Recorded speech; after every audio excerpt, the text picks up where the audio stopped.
राधे राधे दोस्तों, आप सभी कैसे हो। आई होप आप सभी अच्छे होंगे और एकदम बढ़िया होंगे। और ये देखिए, ये ना उसका है लोहे का, तो ये सारी चीज़ें इसमें भरी रहती हैं। पता क्या इसमें वो है, क्या बोलते हैं, ये जो पूजा का थोड़ा बहुत निकलती रहती ना, वो इकट्ठी कर रखी है। टाइम मिलेगा तब जाऊँगी। तो ऐसे ये पॉलीथीन, कभी ये कलर, तो इसके हिसाब से ये ना ये चीज़ बढ़िया रहती है। जो भी वैसा सामान है यहाँ भरते रहो। किसी दिन सोच रही मैं इसको एक सा लगा दूँ, अच्छा नहीं लगता ना देखने में, टाइम ही नहीं मिल पाता। तो यहाँ पे मैंने कपड़े लगा दिए थे, देखिए सुबह के। तो बस मैं इनको ऊपर जा रही हूँ डालने, और मैंने सोचा लाओ ब्लॉग स्टार्ट कर देती हूँ आप सभी के साथ।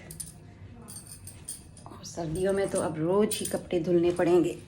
चलो मैं निकाल लेती हूँ। कपड़े इतने ज़्यादा हैं कि मैं भी छुप गई कपड़ों में।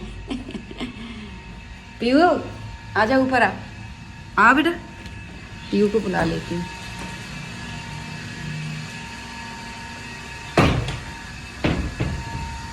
आओ, लड़की सुनती नहीं है। मुझे ना ऊपर की भी सफाई करनी है, काफ़ी दिन हो गए मैंने ऊपर की सफाई नहीं की है। देखिए यहाँ पे वीडियो धुंधली धुंधली आ रही, क्योंकि यहाँ पे ना धूप नहीं आ रही, यहाँ पे आ रही।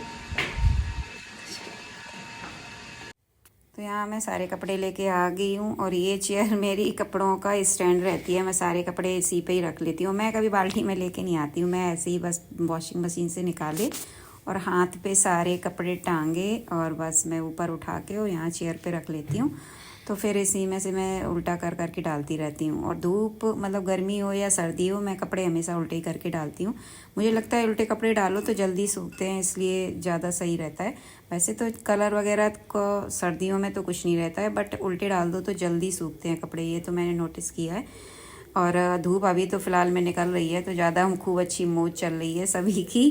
और बस अभी देखो कब तक भगवान खुश हैं, तब तक धूप निकल रही है। जिस दिन भगवान नाराज़ हो जाएंगे ना, उस दिन से ही धूप बंद कर देंगे।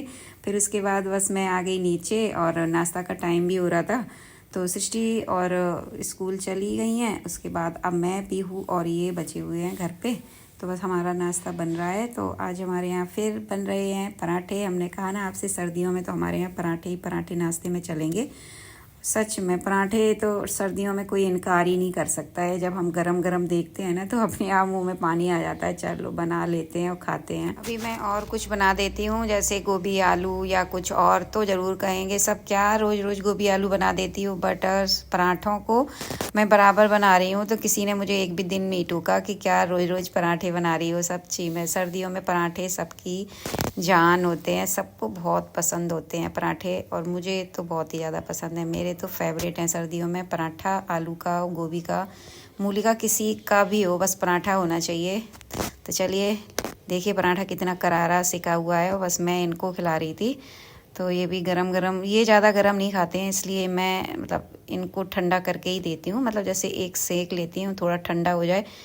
और जैसे मैं तो गरम पराठा खा लेती हूँ, मुझे तो शुरू से आदत है गरम गरम खाने की। मुझे आलू के पराठे गरम ही अच्छे लगते हैं, बट ये थोड़ा ठंडे ही खाते हैं। मतलब इतना ठंडे भी नहीं कि जैसे हाँ बहुत देर 2-3 घंटे के हो जाए, नहीं, थोड़ा सा ठंडा हो जाए पराठा, उसके बाद खाते हैं। लेकिन मुझे तो तवा से उतरते ही वाले आलू के पराठे पसंद हैं। तो बस मैं यहाँ पे ना इनको बुकनू दे रही थी, जो मैं अपने मायके से बुकनू लेके आई हूँ। बहुत ही टेस्टी लगती है ये पराठों वगैरह के साथ में। जैसे चटनी वगैरह नहीं हो तो ये बुकनू चल जाता है, और खाने में बहुत अच्छा लगता है। ये जैसे रोटी के साथ ऊपर से भी डाल के खाओ और घी लगा के, तो भी बहुत अच्छी लगती है ये बुकनू। और ये घरों में पहले बहुत बनती थी, मम्मी मेरी तो हमेशा ही घर में बनाती थी, बट अब नहीं बना पाती हैं थोड़ा, और काम भी बहुत हो जाते हैं उनके, और फिर इतना नहीं कर पाती हैं। पहले तो बहुत बनाती थी, हमेशा हमारे यहाँ बुकनू घर की बनी रखी रहती थी, और हम लोग खूब खाते थे छोटे में बुकनू, जैसे पराठे है रोटी के साथ घी लगा के। और यहाँ पे मैं पीहू से बनवा रही थी। पीहू की आदत है ना, ऊपर से गर्दन काट देगी और फिर दिखाती है। तो बस हमारा नाश्ता वगैरह हो चुका है। उसके बाद फिर बस मैं उठाती हूँ झाड़ू, क्योंकि मैं सबको नाश्ता वगैरह करवाने के बाद ही झाड़ू तसल्ली से लगाती हूँ, क्योंकि ये निकल जाते हैं मार्केट के लिए, और फिर पीहू रह जाती है और मैं रह जाती हूँ।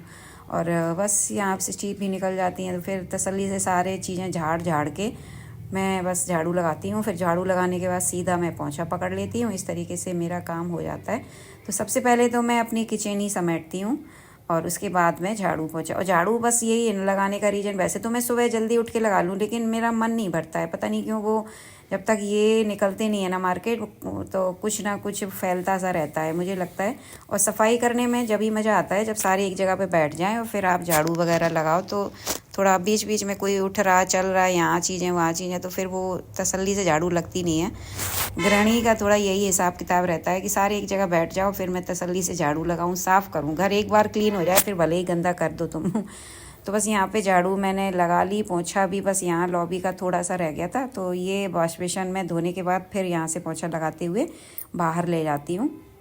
तो वॉश बेसिन धुल गया है, तो अब मैं यहीं से, और मैं लगाती हूँ वाइपर से, क्योंकि मुझसे बैठ के पोंछा नहीं लगाते बनता है। पहले तो लगा लेती थी लेकिन अब नहीं लगा पाती हूँ मैं।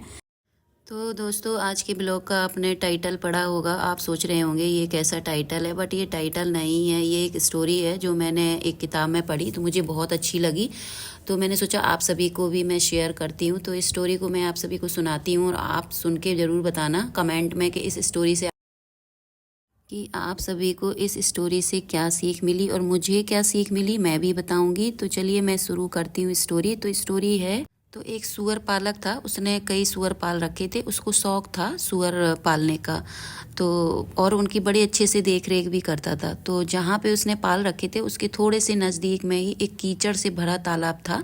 तो वो सूअर क्या करते थे, जैसे ही वो उनको साफ़ सुथरा करता था ना, तो सूअर क्या करते थे कि थोड़ी देर में जाके उस कीचड़ में, जो गंदा तालाब था उस कीचड़ में जाके लौटने लगते थे, और जो मतलब लौटने लगते थे, आपस में जाके सूअर कुश्ती करते थे। तो ये सारी चीज़ें वो सूअर जो पालक था वो वहीं से देखता रहता था और बैठा बैठा, लेकिन कुछ कहता नहीं था, ना उसके तालाब के गंदे कीचड़ से भरे तालाब के नज़दीक जाता था। और ये सारी चीज़ें सूअर पालक का बेटा भी देखता रहता था, लेकिन वो ये भी देखता था कि पापा कीचड़ के तालाब के पास कभी नहीं जाते हैं। और उसके मन में एक सवाल उठा, तो उसने अपने पापा से पूछ दिया कि पापा, आप इनको इतना साफ सुथरा करते हैं, ये फिर भी उस कीचड़ में उतरते हैं, लेकिन आप कभी उस कीचड़ में इनके साथ क्यों नहीं उतरते हो? फिर उसके पिता ने अपने बेटे को बताया कि सूअर को आप अपनी बात नहीं समझा सकते हैं, क्योंकि ईश्वर ने उसको इतनी बुद्धि नहीं दी होती है कि वो बात को समझ सके, तर्क वितर्क कर सके। उसको एक ही बात समझ में आती है कि आप उसके साथ कीचड़ में उतरिए और हमसे कुश्ती करिए, लेकिन इसमें हमारी कोई समझदारी नहीं होती है कि हम उसके साथ कीचड़ में उतरकर कुश्ती करें, क्योंकि उसको कीचड़ में लौटने में मज़ा आता। तो बेटा, आप हम सब समझदार हैं, तो हम क्यों कीचड़ में लौटना चाहेंगे। तो इस तरीके से पिता ने अपने बेटे को पूरी बात समझाई। दोस्तों, तो आप सभी को कैसी लगी ये स्टोरी, तो कमेंट बॉक्स में कमेंट करके ज़रूर बताइएगा। और इस स्टोरी के साथ साथ दोस्तों मेरे काम भी सारे निपट चुके हैं, तो चलिए आगे। तो मैंने पहली बार आप सभी के साथ कोई स्टोरी शेयर की है, तो दोस्तों कमेंट बॉक्स में कमेंट करके ज़रूर बताएं कि आप सभी को स्टोरी कैसी लगी और आप सभी को क्या सीख मिली इस स्टोरी से, वो भी कमेंट करके बताएं। तो बस यहाँ पे सारे काम निपटाने के बाद मैं आ गई पूजा घर में, और यहाँ पे बस मैं मंदिर की साफ़ सफाई करके पूजा करूँगी। और दोस्तों, अगर आप सभी के पास भी कोई एक अच्छी सी स्टोरी है जो ज्ञानवर्धक है, सभी के लिए महत्वपूर्ण है, अगर हम उससे कुछ सीख सकते हैं, तो आप हमारे ब्लॉग में कमेंट बॉक्स में कमेंट करके वीडियो को, मतलब जो आपकी स्टोरी है उसको आप शेयर कर सकते हैं, और मैं आपकी स्टोरी को अपने ब्लॉग में शेयर ज़रूर करूँगी। तो और अगर आप मेरे चैनल पे नए हैं तो चैनल को सब्सक्राइब करना ना भूलें। यहाँ पे देखिए पीहू की फ्रेंड और पीहू की मस्ती चल रही है। आपका नाम क्या है? सीखा सीखा। आपका नाम क्या है? पीहू। पीहू। क्या खा रही हो? नमकीन। आप क्या खा रही हो? नमकीन। नमकीन। और साथ में क्या चल रहा? फोन। फोन। देखो आजकल के बच्चे कितने एक्सपर्ट हैं। ये हमारे घर के थोड़ा आगे ही रहती है, और ये पीहू की सरकारी स्कूल में फ्रेंड बनी थी, तो तब से ये, इसका घर मेरे घर के साथ थोड़ा आगे है, तो ये बीच बीच में आ जाती है कभी कभी पीहू से मिलने। और पीहू ने अब थोड़ा स्कूल बंद कर दिया, क्योंकि मेरी तबीयत थोड़ी ठीक नहीं रहती है, तो फिर पीहू को मैं ही लेके जाती थी, और फिर पीहू की वजह से मैं वहाँ रुकती थी, तो इस वजह से ये पीहू से मिलने आ जाती है, और मैं इससे बोल भी देती हूँ, और इसको अच्छा भी लगता है तो पीहू के साथ खेलना। और ये देखो पीहू की डॉल वगैरह लेके आई है, खेल रही हैं दोनों साथ में, 1-1.5 घंटा खेलती हैं, फिर ये अपना घर चली जाती है। तो कैसा लगा आप सभी को आज का ब्लॉग? अगर अच्छा लगा हो तो एक लाइक और कमेंट करके ज़रूर बताइएगा। तो मिलती हूँ आपसे एक न्यू ब्लॉग के साथ। और मैं इसका वीडियो बना रही ना तो ये बात हंस रही है, तो बाय बाय, लव यू।